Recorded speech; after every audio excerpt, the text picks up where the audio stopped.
جی مصدق ملک صاحب بہت warm welcome. ملکہ بخاری صاحبہ نے آنا تحریک انصاف کو ریپرزینٹ کرنے ادھر اسٹوڈیو میں لاہور میں. ارشاد بھٹی صاحب, سر یہ جو پیٹرولیم کی آگ لگی ہے اکٹھے بڑھانا ضروری تھا؟ 30-35 روپے جو آپ نے اکٹھے بڑھا دیے.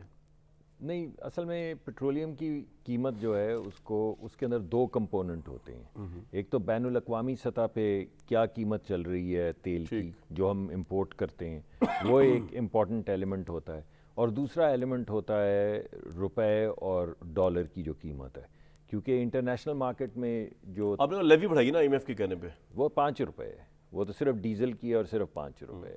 لیکن بنیادی طور پہ جو قیمتوں میں فرق آیا ہے, تقریباً $8 سے $10 قیمتیں بین الاقوامی منڈی میں پچھلے 15 دن میں بڑھی ہیں تیل کی.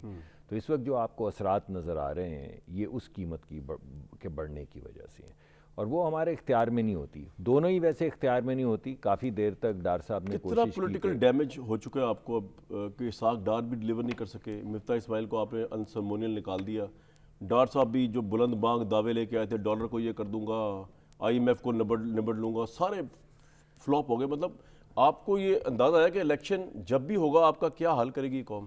دیکھیں, دو چیزیں میں آپ کو بتانا چاہتا ہوں. ایک تو میں سمجھتا ہوں کہ ڈار صاحب نے آئی ایم ایف کے ساتھ بڑی ٹف نیگوشیشن کی ہیں. میں نہیں, آپ کی ایک میں بات, یہ ٹف ہے, یہ میں بات مانتا ہوں کہ ہمیں آخر میں نئی کامیابی ہوئی جس کی وجہ سے ہمیں ان کی کئی باتیں جو ہیں وہ ماننی پڑی.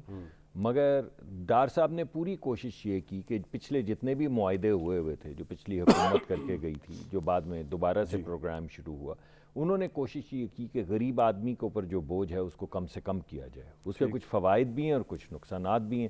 غریب آدمی پہ بوجھ کم کرنے کا مطلب ہے کہ روپے جو ہے اس کو ذرا مستحکم رکھا جائے, اور اس کے کچھ فوائد یہ ہیں کہ کافی دیر تک روپیہ جیسے وہ کیپ ہٹا اس کے بعد تو آپ دیکھ لیں, میں وہی آپ کو بتا رہا ہوں, یہ 300 تک چلا جائے گا آرام سے پیٹرول بھی اور یہ بھی. نہیں, یہ اگر اگلی 15 دن میں $10 یا $15 تیل کی قیمت کم ہو جائے تو یہ تیل سستا ہو جائے گا. وہ تو اگر ادھر ہو گئی تو جی دیکھیں, اس وقت تیل جو آپ یہ تو نہیں کر سکتے نا کہ آپ مہنگا تیل خرید کے سستا بیچ دیں, یہ تو نہیں ہو سکتا. کوئی بھی دنیا کا ملک نہیں کر سکتا.